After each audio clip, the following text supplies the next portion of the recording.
Did I press anything there? Probably. Hopefully we'll still be there. Chat saying, oops. Oh, no, that's you, JB. Have we gone? Are we still? Oh, we have. We have gone. It might come back. Something I said. If it's any compensation, the pictures all look good. I know. Yeah, they got it much better, didn't they? So there's somebody looking there. Mine, I've got one view, unless that's one of us. They're saying back and back and back. You're back now. Right. Well, hello, everybody. Well, that was technical error. Actually, let's get in over here. What? That means I've lost all your questions, by the way. So if you could kind of be kind enough to put your questions back in, that would be fun. But we're talking about Stephen. We're talking about your potatoes. It was that bad. It's cut me stream. Do you know what I mean? Yeah, Philip says karma, Tony. but the thing is, I mean, I know I lost some potatoes there. You lost a lot, Stephen. You lost a lot. All the Salpomeras, yeah. But the thing is, I've still got a cupboard full of King Edwards outside the back. The Salpomera, as you probably know if you actually ever watched any of my videos, the Salpomeras are always the backups, as are the Crimson Crush. They're my protection against blight. So if we ever get blight, I get a crop, basically. So we didn't get blight. I got the crop in. That's all in storage in the cupboards. And we've been eating them all winter long. So they were the spares. So that's no all. That's really. I don't need the smash. Hey, honestly, I nearly got that. I nearly sent that back to you. I was thinking, do you know what? I think I've. It's all right. I'll have just saved it for you for next year. I know you kind of know this, Steve, but I did. If anyone hasn't, Steve sent us over a tub of smash. I actually loved it. I thought it was gorgeous. Do you know what I mean? Tried it on my wife. I just kind of did a meal and it was like part of the smash, but it even had gravy over the top of it to kind of straight away, what's this shit? Knew straight away, left it. Do you know what I mean? Just so maybe it's just liked it. So we're talking about ice, snow and warnings. JB, put the alcohol down, sir. Are we just drinking into oblivion tonight? How's the weather going with you then, JB? Are you kind of noticing anything, or because it's cold? It's not now? too bad. You know, we had that freak wind, and it's just a bit cold now. What's it say up there? I can't see it. It's -1. It says there for Gosport. Wow, it definitely does feel cold. We never get snow or anything because we're so close to the coast. And yeah, it just feels a bit cold out. I've not been down to the plot today. I'm trying to build up the flexi time, so I've been working like super long. So hopefully when there's the next dry day, it'll probably be quite cold, but I want to get out and glaze the greenhouse and kind of do a bit of counting and all that. So yeah, I'm not too sure. I've been hiding. JB, then while we're talking about greenhouses, yours will be finished, I'm saying, because it was nearly finished last week. Oh no. Oh, no. Obviously not. I want to have a bit of nerve. So I explained this in a video a few weeks back, but basically the weird thing about my greenhouse is there are three different but there are 3 different sizes of panes for the different bays and the roof. So I can't just count how many panes of glass I've got and go, okay, well, I need X, Y, Z more. I need to get all of the glass out, glaze as much of the greenhouse as I can, and then figure out exactly what I need. And then I do not want to leave my greenhouse partially glazed for any amount of time. So it'll be a case of glaze it, count, deglaze it, and then wait for the glass to be ready, and then glaze it all again. But I think it's better to be safe than sorry. Have you not got, JB, like, I'm sure we have, mine, and it's just like, say, like a local glazier that you could, because obviously a greenhouse size is pretty standard. Could you not just kind of get it in, nip over, and need 5 sheets of like C-bit and just get it to take probably it all going to be back more like out again? 15. And it just depends if they got it in. I needed 2 panes for the roof of my current greenhouse back in, I think it was around this time last year, maybe March. It took 3 weeks to get 2 panes. Right. I think there was a shortage at the time, but I think there have been kind of ongoing supply issues and stuff with glass. So, Well, mind we'll this is see. all this GB. This I'm talking as if I kind of know what I'm talking about. You know, this is all new to me, and Sophie will probably have hers up before I even have a chance to get this little thing of mine up. You know what I mean? And so I'm talking as if kind of, well, I'll just put it up in the day. Do you know what I mean? Just like I get up in the day. Steve's absolutely saying no. I'm keeping out of it. Keeping right out of it. A day max. You know what I mean? Little thing like that, I should be able. My skill and technique. Okie dokie. Stephen, you've been causing some trouble. To chit Have I? or not to chit? Oh, God, Oh, yeah. here we go. I've seen you, and I've watched this bloody video, cheeky bugger, yeah? I've watched this video, and I actually totally agree with you. I've found, mind you, when I've chitted, I've got to be on the ball because a frost like this might knock it. That's what I've found a few times is I've lost potatoes chitting them. Yeah. Do you know what I mean? But I always thought you had to chit, mind you. Do you know what I mean? So I'm in that brigade where my mother chitted, mind you. That sounds a bit weird. I've learned from my mum to chip potatoes, so I've chitted potatoes, but I've found as the kind of years get, I'm always losing because I do it in the hut. You know what I mean? I chit in the hut. This is not right. No, this is, you know what I'm talking about. And I've lost quite a few. Do you know what I mean? Like the egg cup, all that kind of, the egg box, all that. And then you come in one day, and it's a little bit like our videos where the potatoes went like soft, a little bit mushy. So I'm fine just getting them off the shelf and putting them in. Is that basically what you're saying? You can do. I mean, you can do them both ways. And if you've always chitted your potatoes, once you've had a couple of seasons doing it, you know what you're doing. There's nothing wrong with chitting. And excuse me, I've chitted in the past myself. Everyone does it at some stage. I don't have a problem or an issue with that. I only have a problem with giving too much to do to new gardeners who don't really know what they're doing and they're not going to see the signs. All the chitting does is it gets the potatoes going and growing early, which means that you'll get an earlier crop. Again, nothing wrong with that, but it does mean they'll be out of the ground when there is a chance of a frost, a possible chance of a frost.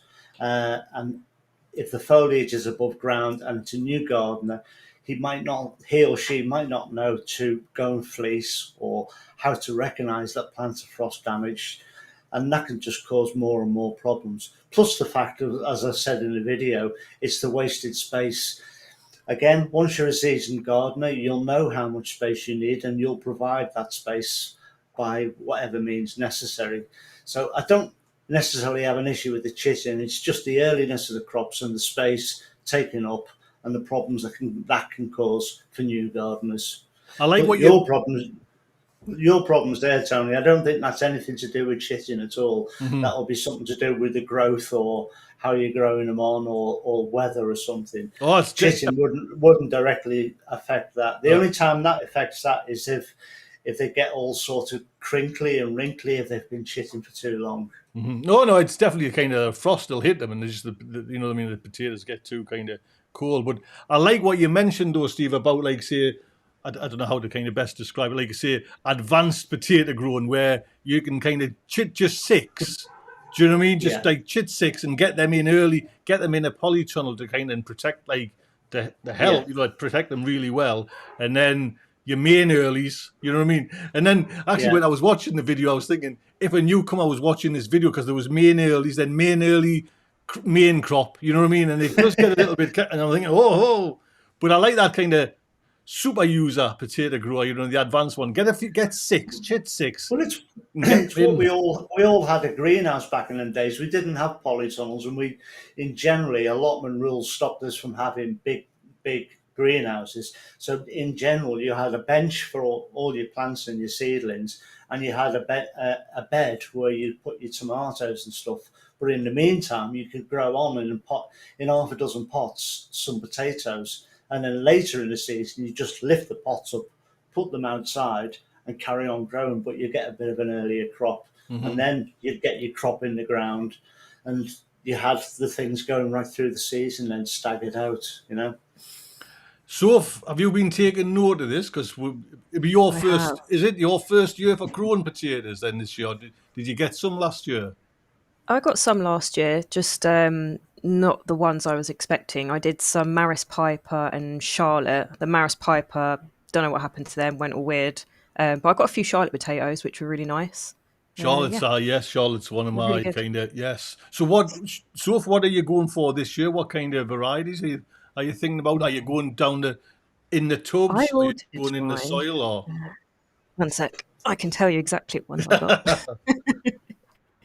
So I was really keen, and I thought, again, this is probably a newbie thing. I thought they would sell out really quick, so I ordered them probably in summer. They come up for pre-order, and I was like, right, I'll get those in so they're ready. So you tell me whether these are good varieties or not. Well, Let's see. we are One waiting. second.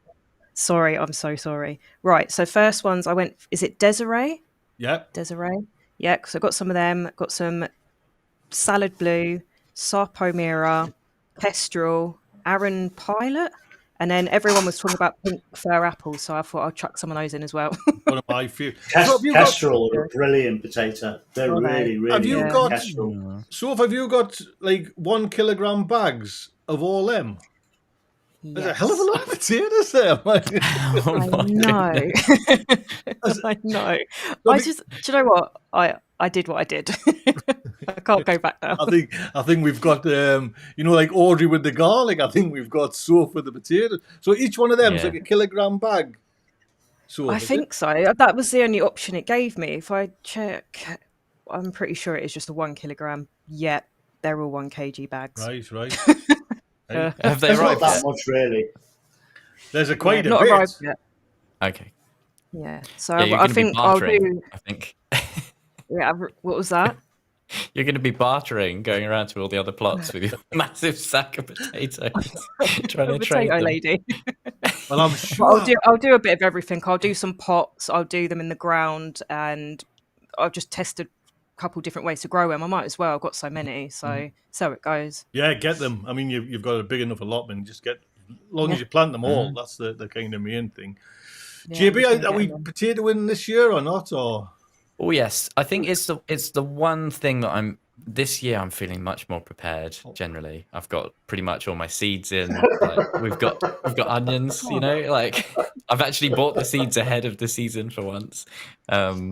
Normally it's all a very last minute thing, but potatoes are the one thing that I've not really given proper thought to. I tend to just do main crop potatoes because they're the ones that roast the best. So normally it's pretty much just King Edwards for me, and too many. Yeah. well, King but they Edwards are work for me. definitely They're the so king of roast potatoes Yeah. without a shadow of a all doubt. right. There is no other potato. What about then? That's what I've come on it now because I normally do like pink fir apples, Charlottes, and another main one along with the pink fir is mixture for me. What can my esteemed friends tell us to get as another main crop? Stephen, what do you recommend for a young lad like me to try? Well, if you like your chips and Maris Piper, you can't beat them. Yeah. If you like your baked potatoes, Baked potatoes are yes. What for a baked potato? Cara, Right. Cara, really good for them. That'll be all you need, really. Right. I would think. No, Maris Piper for chips. Oven chips, I'll have you know. Oven chips, you know what I mean? We kind of don't deep fry. What's the point in that? Where's the fat in that? Don't. I rub in olive oil, salt and pepper in the oven. Gorgeous. No. You've got to sink it into fat. Let the fat get in and get out. And We have a debate on. Yes. fat is flavour. Oh, I know, but not when everything's low fat in this kitchen, in our kitchen. Chip pan full of lard, and you're sorted. Right, I'll tell you what, we'll jump to a question then. Marvellous Dave 1, who's actually lives in Workington, Cumbria. Dave, that's where that's where my mum's side of the family come from, Workington, because I used to go over there as a kind of kid nipper. And Just down the road from me. yes. Well, on High Street, that's where my gran used to live. Opposite, there was like a big like girls' school over there, Dave. So if you know that one, but I forgot to actually read Dave's question. We'll try again, Dave. He's asking. Is it okay to plant bare root strawberries in the ground now, living, working in Cumbria? So I think Dave's asking at this time, kind of, January, is it still okay to plant bare root strawberries? Stephen, I can see you shaking your head. Not at the moment. The ground's frozen. Wait for it to warm up a little bit. Just wait for this cold spell to go past. Give it 2 or 3 days past that, and get them in. Right. And will Dave get strawberries this year? Should do, yeah. Right. If the plant's going in now, yeah, you would do. And is there any way that you kind of can look after them if this long spell goes? Is there a method to look after them? If we say wait for this cold spell to go and for the ground to defrost, so that's why you leave it a couple of days after. As long as it's relatively warm, so even hovering around 10 degrees, that's fine. Get them planted. If a frost is predicted, just fleece over them, and especially you'll see early flowers as well. So if you get early flowers and a frost is predicted, just again fleece them. You'll soon know if the flowers have been frosted because the centers turn black. Oh, right. I haven't been up, to be honest. So, bloody hell. JB. Let's just put this here. What you been doing? Well, thanks. It's mostly good news. 3 in the morning. You can hear how windy the hell it you is, doing? I'm sure. I cannot believe you've been up there that time in the friggin' morning. The frame is still standing, but it is quite warped. It's been picked up a little bit, and it's no longer square. So what I'm going to do is just bung a load of compost bags on the corners and just make sure it's weighed down properly so that it doesn't take off like this old one did way back in the day. JP, it turned me into, I felt like a madman. What time did you go up? What time did you go up? It was literally like 3:10 in the morning. I was so worried because we literally we woke up and it was about 2:00, I think. And we could hear, all this crashing in the garden and all this drama. And it was our fences had come down. They'd pushed our barbecue over and our patio table and everything. So I was out there just putting all that back. And then I suddenly thought, I was like, the greenhouse, no. I dashed into the car at 3:00 in the morning just to check. And I'm glad I did because honestly, it was starting to shake apart. I'd only kind of done it apart, sort of finger tight, and it wasn't weighed down properly. Right. So, I kind of saved it in the nick of time, I think. So you actually said though a little bit was warping. Was that just, all right? Instead of the frame being square, it kind of shifted like that, so it had become like a rhombus. Is that the shape? It had done that. Right. The sides had done that. Oh man. So yeah, and it was actually when I went back the next day and I gave it a shake and I realized how loose the roof was that I kind of went, ooh, yeah, that was a near miss. Wow. That was a near miss. What was it like, JB, going up at that time? It's a totally, because I've been it's creepy. It's really creepy because when you live in a town, you're not used to proper dark. There's not really any streetlights around, obviously. And it's just weird. It doesn't feel right. No one else is there. If there is going to be someone there, it's weird. It just feels wrong. The whole thing feels wrong. I kept hearing stuff over my shoulder, being like all that. It's really creepy. Didn't enjoy. No, I know exactly because I think I've been up at a silly time, not that kind of 3 in the morning time, but it's certainly pitch black. Maybe 9 o'clock, 10 o'clock. And it's just like they say, the strangest, It's just scary. I'm scared of the dark. Do you know what I mean? When I used to work for the water board, we were on a big plant night shift, and you would have to walk right down to the far end of this, in the middle of the countryside, in the lake, in the kind of where Kildare Reservoir is up there. And it's just straight away I go, zombies. And I scare the shit out of myself. Do you know what I mean? And I'm as soon as I put that door on, the whole place is all electronic. You walk across fields and it's all a little hut with all electronics. It's all modern, and yet I'm scared witless. Do you know what I mean? I am scared of the bloody dark. It's zombies. That's so good. I should have pity didn't say that. You know what I mean?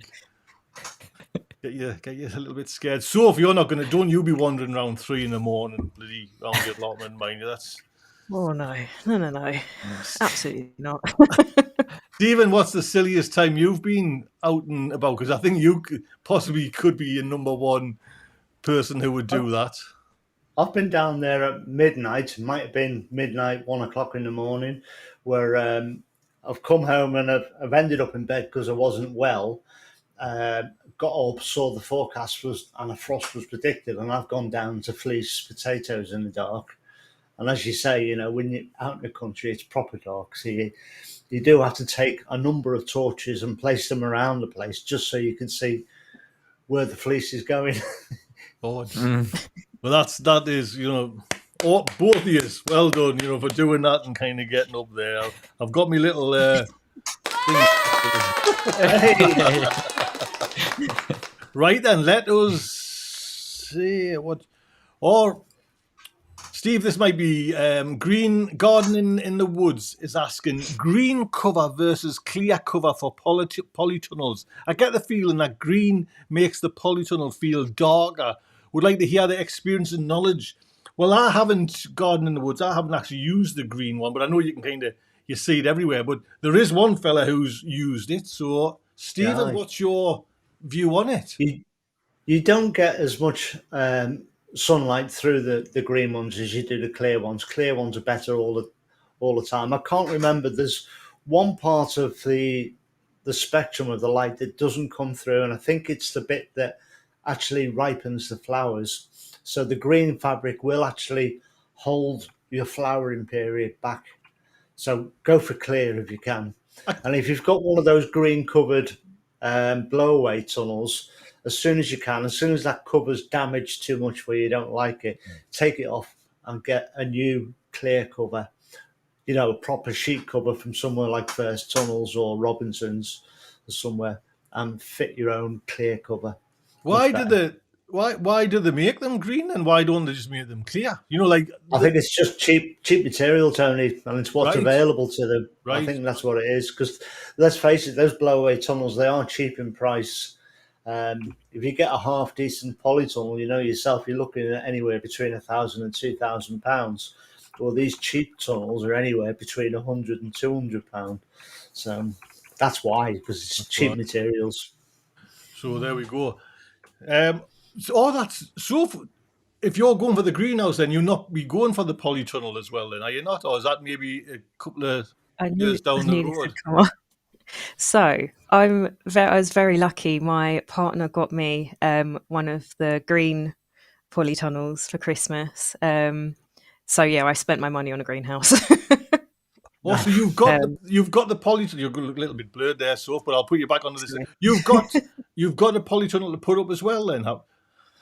Yeah, so I'll have all my structures, and then for my birthday, my dad also put aside some money so I can get a shed. I'm just looking for the right one. So I'll have all my structures. I kind of want to put those up first and then work around them almost, right, and see where my beds go. So I think that will be the plan. Well, you won't have enough room with all them potatoes. Yes, I won't. I was going to say I've got a 16-foot shed out there, mind you, that it'll be going soon, so getting rid of that. So, Steve, I'm just going to make sure you said Maris Piper and Cara for potatoes. That was my kind of thing that I wanted to make sure I got down. So, yes, Maris Piper thing. Cut flowers, Stephen. Why are cut flowers not really... Because we talked about this, I was seeing this little bit of chat on our little private thing, where you saying there's not much kind of call for it on YouTube, or maybe we've got the wrong audience, I don't know, but you still like to do the old-fashioned cut flowers, grow flowers, yes, love it. I love it. I know it's like nice colour, but why do you think there is that kind of not much love for it with our lot? I think it's simply that people come in because they want to start a veg patch and they grow a veg patch. And they're not coming in as gardeners. Gardeners tend to end up elsewhere on garden channels. And I think that's essentially it. I think most allotmenteers will eventually dabble with some cut flowers, and they tend to be The simple stuff, things like sweet peas, gladiolis or dahlias, those sort of things are kind of allotment staples. You walk around any site and you'll see those every summer. I just think, I mean, I would love to do more stuff on the cut flowers on my channel, but people will just walk away. And it's happened before. I've tried it, and I've tried it in various formats. People just actually walk away. They just don't want to see it, which is a little bit annoying and upsetting. But you know, it is what it is. You've got to cater for what people want at the end of the day. JB, any thoughts on that? On is it something you would be interested? Because I'll be honest, it doesn't appeal to me. I know when my mum used to have that allotment, there was always a bed set aside for a certain flower. Can't remember which one it was, but there was and it was always like blooming of that, you know. But I just like to allocate it for veg. You know what I mean? I don't know what do you think, JB? Yeah, so I've always I like having at least one or two kind of flower borders, but they're not particularly diverse. Normally, it's kind of a bit of calendula, maybe verbena, rudbeckia. They're kind of ones that I've become slightly comfortable growing. We do sweet peas at home as well. They're really nice. But it's something that my partner Jess, like, she loves flowers. There's always like bouquets of flowers all over the house that have been, bought. And it would be really, really nice for kind of both of us to get into cut flowers a bit, I think. So it's something that's kind of on the back burner for me. We've got so many flower seeds. Jess loves to buy flower seeds, and then it's not so great at actually growing them. Wow, I have gone blurry. A little bit. The signal's crazy today. I wonder if it is this camera or Steve made a point. Camera there. I don't know if it is or not, but when you said that, I got this software half price now, I wonder if you don't get, the quality. We'll see. I've just seen a good question here there as well. One second. Oh, it's again with the frosts and that. CPU things. Do I need to cover up and protect new rhubarb shoots in this cold snap? Now, I've got rhubarb. I haven't certainly covered it up. I'm just going to let it go to, to suck it and see kind of thing. I don't know. Steve, is that anything that I should be worried about? And will that be? Well, I wouldn't have thought you'd really had many shoots coming up at this time of the year. I mean, if you are worried about it, it wouldn't hurt to chuck some fleece over it. But normally, they're bulletproof and they're used to surviving all winter. But with the cold that we've gone through and the damage it's done on my plot, I couldn't really judge, to be honest. What about you, JB? Rhubarb, is it? Have you got some? Have you? I killed some. I can't remember. I think I planted it too deep. Yeah. Yes. So no, I saw Tony's in the chat though, Simplify Gardening, and he was saying that mulching it with compost is quite a good idea. I guess we're getting a lot of kind of mild periods and false springs at the moment. Certainly down here, like all our bulbs in the front garden are shooting up, all our daffodils and crocus and everything. They're ready to go. And I can imagine, there are, in certain parts of the country, things like rhubarb will be starting to set out shoots because it thinks it's spring, because the weather's all crazy. So, is it? Well, we have got a kind of, when you think about it, I think you're spot on there, JB. There's a long way to go yet. You know what I mean? You kind of think we've had that longest day, and then now you're into January, Christmas is over. Yeah. Hey, it springs around the corner, but that's where I get caught out all the time. Do you know what I mean? So, Steve's asking, when do I do Three Sisters? The sweet corn, the beans are great, but I can't seem to get the squash to grow. All right, I see what you say there, Steve. So he does the Three Sisters. He gets the sweet. I think that happened to me, Steve. To be honest, I got the sweet corn, I got the beans, but not the sweet. Has anyone done the Three Sisters? Anyone? Do you know? I have. Have you had? We all know what the Three Sisters are. It's that kind of companion planting. Have you had any luck, Steve, with that? I got the beans and the sweet corn growing okay, and the squash growing okay, but I think it's a case of the Three Sisters as grown by the Native Americans, where the method came from. Yeah. They're using slightly different varieties than what we have, and they're using slightly bigger beds and areas. So I got obviously the sweet corn growing up, and the beans then grew up that. but you've got to trail the squash plants around them and through them, and it didn't work quite well enough for me. I think, to be honest, in this country, and I'm just being fair, I just don't think it's a viable method, really.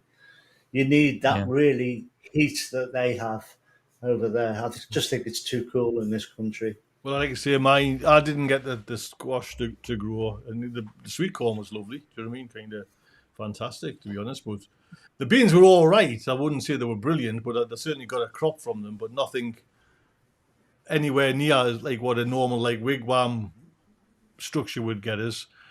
So, is it something you would want to do, or are you just not bothered? And I'll just do it. It's like I looked into it when I first got an allotment, and then the more I looked into it, I thought it's just I'm not interested. Yeah. Just Very fair. the novelty went very quick for me with that. I was like, no, maybe not. I mean, it's just more things to get wrong for me, I think. So well, I want to talk about seeds, because we've been kind of planting seeds and like sowing seeds. I've been sowing some seeds. JB, I haven't got pictures, but I've sown all my chili seeds there now. You know, you give us some like private recommendations, because I would like to kind of whop your little white ass, boy, with my chilies. Hey, you know what I mean? So, God. It's everything's hinged on ifs. Do you know what I mean? If this windowsill works out okay. Do you know what I mean? Yes. If the greenhouse works out okay, if I can get electric and heat into the greenhouse okay, then what I want, and Steve mentioned this, what I want to do is kind of just keep some of the chilies in there in pots. Do you know what I mean? Like have them kind of mothered. This is my recipe to kind of beat you, is to have them mothered. Do you know what I mean? Like constantly, instead of taking them up to that, and giving them a kind of like a sharp knock up there. So I heard. Yes. That a little snail got into your chili seed. This is amazing. I haven't put this anywhere on socials or anything either. I think I mentioned it on Discord. I heard a little snail got into your seedlings. You were worried. You were worried before, JB, because you thought germination was a bit slow, and then you were quite happy germination was coming along, and then I think it was a day where you had like probably one of the worst gardening days. You said it's just been a brutal day, and you come back and there's a bloody snail eating. Yeah, I think it was the same day that I'd been up at the plot at 4 a.m. that I realised I'd seen it. There were 2 seedlings that just popped up the day before, and then sort of around 8 o'clock in the morning, I peered my head in, and I was like, did I dream those germinating? And then I checked my notes, and I'd actually marked them as germinated, so I definitely saw them. And then I spotted it. It was on the lid of the propagator, just crawling out. The tiniest snail you've ever seen in your life. I was like, chilies are the one thing I'm meant to be good at growing. Well, what's happening, Jim? Because I know, like some chilies, it's and it's not for everyone to kind of sow early. I'm taking the biggest shot. You know what I mean? I'm kind of throwing everything in on a lucky kind of number. Are you got plenty more time to kind of, because I know you want like big plants and Yeah, time is not the issue. It's just with chili seeds, you can get like sometimes there's 5 or 6 in a packet, So it can be a bit it can be a bit scary if you start losing seedlings of these rarer peppers. And this one was a hot chocolate, so I did have quite a few seeds actually. But time is definitely not an issue. It's one of the benefits of starting earlier. You can get into hot water like closer into spring, but it's much more forgiving when things do go wrong. If things aren't germinating, it's been 16 days now, and there's still loads of my peppers that haven't germinated. They can take between 3 and 5 weeks sometimes, these Chinen's varieties. So it's just good to have that buffer. I'm just trying to kind of pry your brains, JB, because my setup at the moment is in my son's bedroom, south facing, lovely window, heat mat, but I can't get it with little seed covers on and everything nice. I can't get it at 28, and apparently 28's like the gold. I can get it at 26, 25 sometimes. That's fine. But it's not. Oh, look at the old boy shaking his head. Yeah, the optimum, I think, and this is a figure that I just see banded around. I think it's fairly accurate, but I don't know where it's come from. But yeah, that kind of 20, 28 29. Can is your optimum, but little propagator get up to 28? Can it it? can indeed. It can indeed. Yeah. I'll have It to can send go you- up to 30, but that is I'll have to Any send money another- you like. all the time. 10 minutes after the live stream tonight, he'll be on Amazon buying every bloody propagator he can get his bloody hands on. Well, I did. The thing with those heat mats, Tony, is that they only sort of go 8 to 10 degrees above ambient. So whatever your room temperature is, they don't go that much higher. Mm-hmm. But even though, did you not say that with the Super 7? Because I could put them in the Super 7. You know what I mean? The Super 7's there, and I've just got aubergines in that at the minute. But I've got me little, actually, you know, the sensor push Steves. I've got them dotted all around the house. Yeah. I've got one outside, one. So I'm kind of in that 26. So I'm hoping. Do you know what I mean? That's fine. But I would be Anything so, above like, 23, they'll get there eventually. It's that kind of, JB, though, you said that gets me worried is when it's like takes long. I don't like a long germination. I like a cucumber that comes It's up within a nerve-wracking, day. isn't it? Do you know what I mean? It's like 2-3 weeks. You're too impatient, man. Oh, You're far too impatient. You keep telling him about the 26 and you'll win this chili thing. Yeah, I just got to drive him mad. Well, what I want to talk about as well, Stephen's going to grow these as one. These are grown local. Steve, you're mentioning the Rose Crush. This is the kind of the beef tomato. Now, there's the kind of link there. If you pop over to Grown Local, that Bonnie lad there, get them. I'll put some links in the show notes, anything like that. So that would be fab. But what have you grown these before, Stephen? These Rose Crush? No, I haven't. I'm just basing it purely on the fact that I've grown the Crimson Crush. Now I know, tomato flavour is subjective. I actually like the flavour of the Crimson Crush. I think it's all right. It's not brilliant. It's not the best thing, but I always grow it as my fallback tomato anyway. But the Crimson Crush, I like them, and they're a decent size. The reason I want to try these Rose Crush again is because they'll be blight resistant, and plus the fact they're a big beefsteak tomato, and that's purely it. That's why I picked them out, and I thought, I'm going to try that. That's interesting. That's purely it. Well, it's funny. I was going to ask you that then. So, are these blight resistant as well, then, Steve? Are they? Yeah, there's a few in the Crush range, all blight resistant. Oh, it actually there. Look at it. Does say there, which is highly resistant to blight. So that's brilliant. Yeah. So. Usually when you're getting something picky with a tomato, something that's, like the Brads with the colours and that, normally when you're getting something specialised, you lose something somewhere else in general. So the fact that it's blight resistant, you might lose a bit of flavour. But, look at him posing. What's he got there? Let's just... The camera can't really show it off at the moment because of the... That's come from last year, though, hasn't it, JB? Yeah, this is my Crimson Crush. That's why I was getting it out, because it is also one of the Crush varieties. But that's one that I took. Something to eat.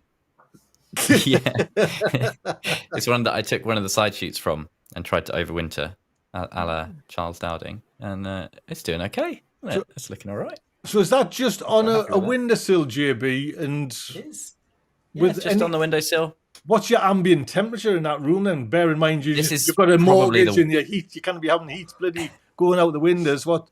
Yeah, this is the warmest room. It's in the office, and it's probably normally it's normally around 19 degrees. So it's pretty warm. Mm-hmm.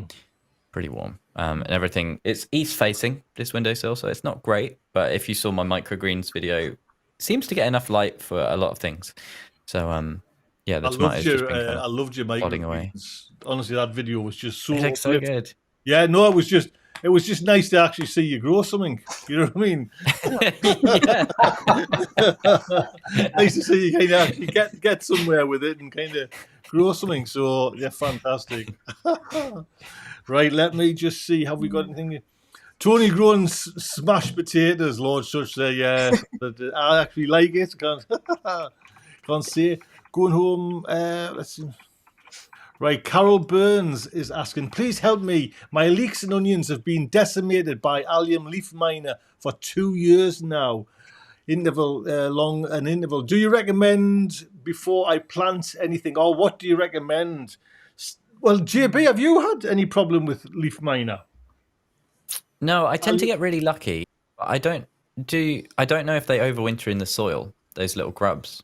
I imagine that they don't, because normally the life cycle with an insect that kind of is laid in the veg is it'll kind of eat away at the veg and then pupate kind of in the veg. So It's if you something take that out all the it's something like this. Yeah, I've never. I know both me and you get the kind of onion white rot, but not the mine. I don't know. Steve, have you had any trouble with it or out or? Never had it, but I know for a fact the best thing for most pests is crop rotation. Work on a four big bed or four big areas, crop rotation, and move your crops around that. Then you've got sort of 4 years, and that will protect against most things. But I think with the allium leaf miner, from when I recall reading about it, it's something to do about it's got to have something to feed on. So if you put an onion crop in the ground following a leek crop, then you're spreading that. You're keeping that pest going. The same thing, you could be planting garlic where your leeks were as well over winter. So you've got to be careful about those. So just move all of your alliums to somewhere where you haven't grown them for a couple of years. Steve, while you're on there, Sophie, I'll come to you in a sec, Sophie, but just Grown Local, who is actually Ian, who's kind of got the seeds there, links in the description.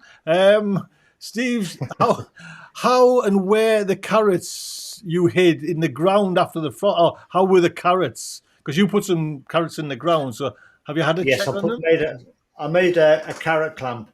We had some out over Christmas and we ate them. They were fine. They store well in the ground. It's a bit of an insulating layer with the hay, the straw and the soil over the top. And you do the multiple layers and you mound it up, it gets bigger and bigger. So, yeah, we had some over Christmas. They're fine. Right. Well, while you're there again, then, Steve, the next question down. Getting me money's worth. Yeah, Steve, can you recommend perennial flowers for a front garden border that the slugs don't like? Oh God, there's a few. Foxgloves, slugs won't go for those. Aquiledias, penstemons, geraniums. There's quite a few. There's loads. That's why I've got him on every week for questions like that, where I just have not got. Of course, my favourite, the ground cover one, is the Alchemilla mollis, the old lamb's lugs. They're brilliant little plants, really good. Right. Well, we are coming to the top of the hour again. Man, this just kind of so quick. So quick. Tips of the week, JB. Can we have your tip? Oh, Steve's thinking. Look, he's going to his junior garden encyclopedia there. I was hiding. So, tip of the week. I think one of the things that I keep hearing from most of my friends who have allotments is that, unlike me, they're not building a greenhouse and they're just not really up at the plot very often. And I think that's what happens to me most winters. I kind of lose that connection a bit. And I often forget about jobs. And one of the jobs to be doing around this time of year is pruning fruits. My tips of the week are often just reminders to myself. They're things that I go, oh, I need to do that. Yeah, I'll remind myself by making it a tip of the week. But apples, blackberries, those kind of winter pruning fruits, it's a good time. It's a good time to get on it. So, JB, what fruit have you got to kind of apples? I've got 2 apples, and I'm really excited because I've got there was an apple that I planted this time I think September last year. The year before last, and so it survived, which is amazing. It actually survived. It's gone its first season. It didn't give any apples or anything, but it looked nice and healthy, and it's due for its first pruning. And I'm so excited because pruning apples there's like rules that you need to follow, but it's a bit more of an art than a science. There's lots of ways that you can go about it. It's kind of a creative thing. And it's really cool to have a tree that I'm growing almost from scratch. It's not like it's a few years old when I got it 5 years old, I think, from Thompson and Morgan. And it's just really, really cool to be able to shape a tree from so young in its life. It's going to be like actually mine. I'm excited.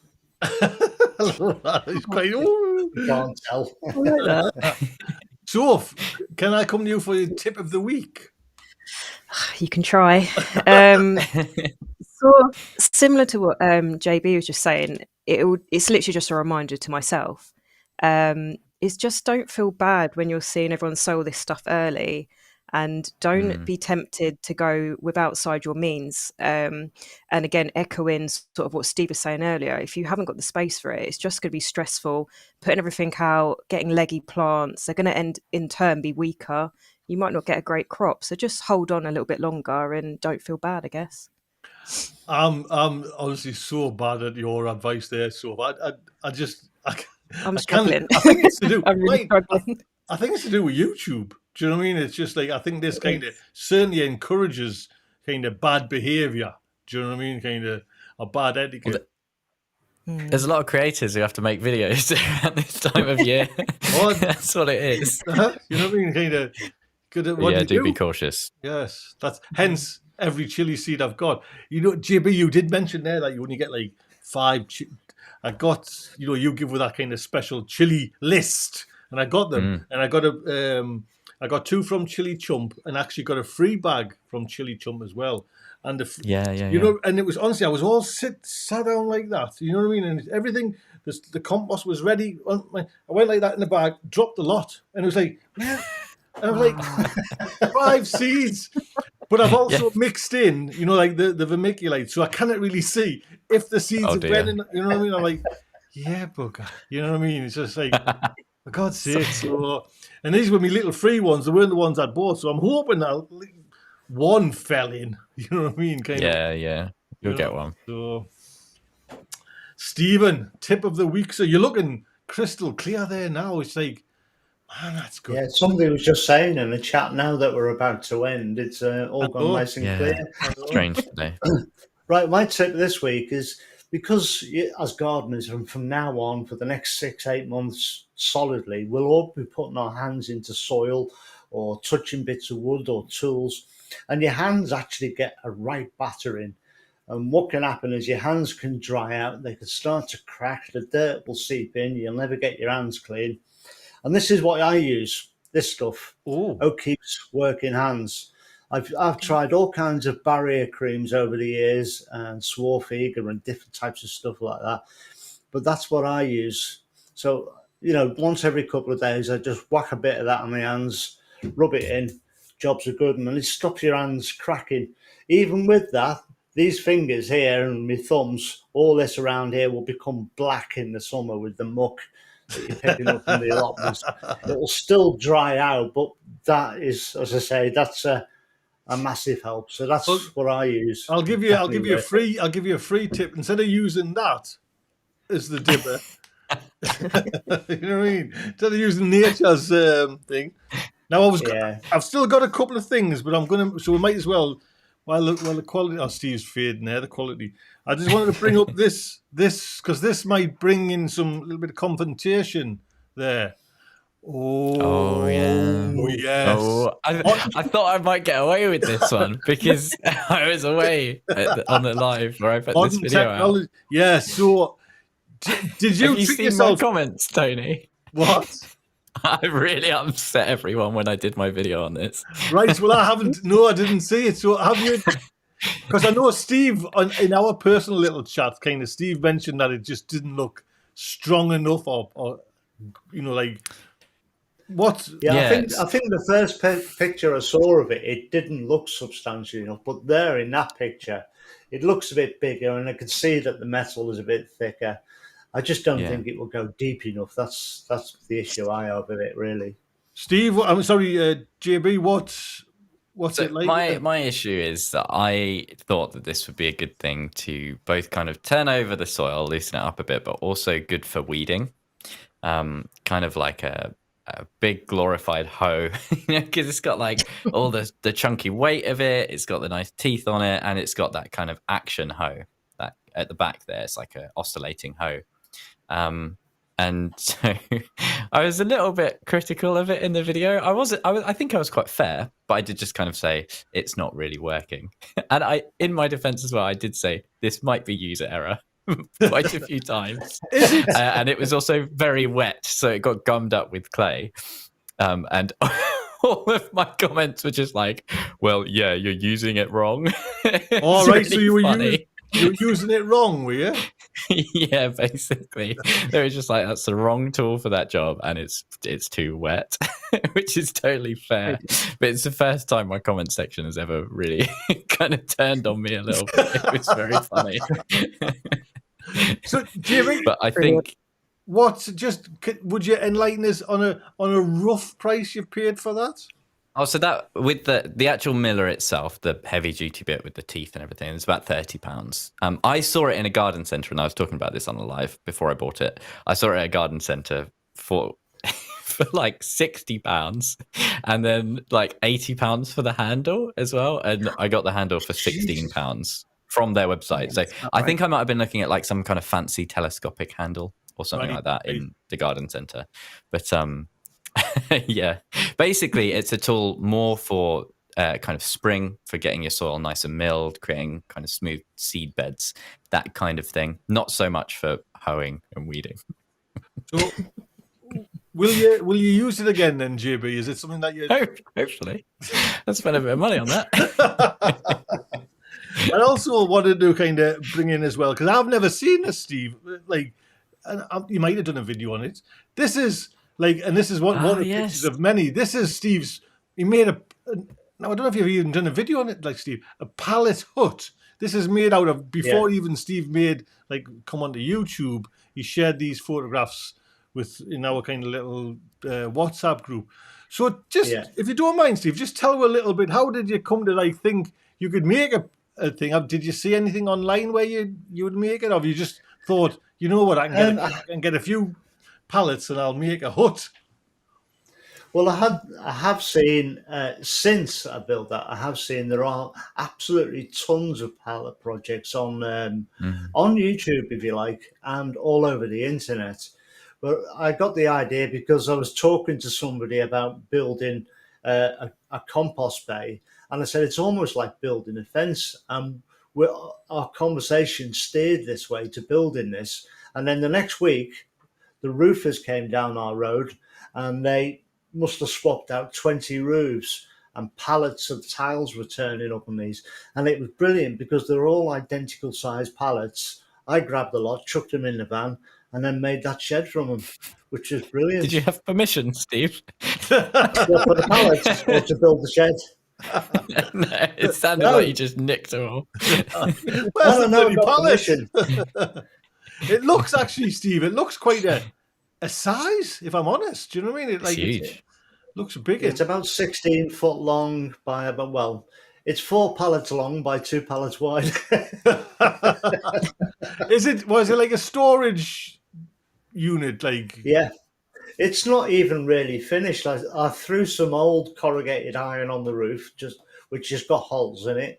I put corrugated iron on the back of it, and the rest of it's just wrapped in plastic. But all the timber that I've recycled, people give you bits of timber, they take something down, too good to throw away. It all goes in my shed, and then when I go and want to start a project, I'll just go and have a rummage in there and see what I've got, There's a lot of timber in there. Oh, I've got one more picture. Sophie, apparently, you're growing some rare species of plant. What? Oh yeah. Oh, eh? What? I've never seen that before. Cute, what? Look how cute it is. Is that what's that in the left-hand corner? That's not a kind of maggot or a worm there. I've just noticed as well. It probably is. This is a very, very neglected tray. So what was in there, and what are you hoping to get out of that? So, well, I'll tell you what was in there. Onions that I sowed in July is what was in from seed. Why? I just did. And I left them outside to rot because I got bored of dealing with them, and that's what happened. That's what you get. Well, that's the nicest kind of bit of moss there. Yes. Thank you very much. Well, that is the end of the show there. We're a little bit extra. We've just ran over a little 10 minutes, but that's, you know what I mean? I had to use up my pictures. And I've got one more. Stephen. Oh God, here we go. Look at that. What's this? What is this? It's almost like you've dug up a phallic, like Egyptian Yeah, yeah. I think it's raining. No, it was the old stakes that was holding down the old polytunnel that ripped up. It was a good 2 foot in the ground. It's because some idiot really hammered them in well and supported that greenhouse, that polytunnel well. So this silly bugger had to go and take them out again. So I was digging for England the other day. So are they all out there now? Everything's it is, isn't Yeah, it? they're all Now you've done. leveled it all off, ready to kind of. It's ready now to rock. Hopefully tomorrow morning, I could start getting the foundation tubes in for that new tunnel that's coming up. That's the plan, anyway. I'll just give you one tip: don't put the plastic out in the frost. That's no good, mind you. You know what I mean? Smug. Well, couple of days. That's all you need. Yeah. Stephen, JB, Soph, thank you very much. It's been an honour and a pleasure. Thank you. Sorry, we kind of had a little bit hiccup early on, and I'll try and sort out why I look fantastic. And sure, it's the kind of make and with fog. Yeah. We'll have a little good. Don't forget on the secrets on the Friday. We'll try and work. You can watch how I try and kind of muddle through that and see if it is me or not. But big thank you so much. Oh, I wanted to just mention, where was it? Just want to give a big shout out to our young JB has got a Patreon page. Now, please, if you can, I'm supporting him. Do you know what I mean? They kind of make sure he kind of keeps on this show. So this is me one way of paying him. So yes, please, if you can, support that good fella. He's all about hi, folks. Hi, folks. You've got to read it in JB's voice. Mamma mia. The Mamma Mia, yeah. So, right then. Look after yourselves. Take good care. Thank you very much. Cheers, everyone. See you later. Bye-bye. Bye.